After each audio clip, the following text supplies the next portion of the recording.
You are looking at Julian's pronunciation guide, where we look at how to pronounce better some of the most mispronounced words in the world, like this other curious word. But how do you say what you're looking for today? We are looking at how to pronounce this name, as well as how to say more interesting but often confusing celebrity names, so make sure to stay tuned to the channel.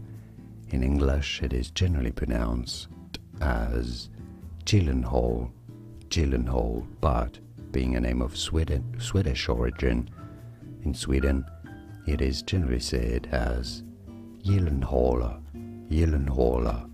So now you know Gyllenhaal or Gyllenhaal.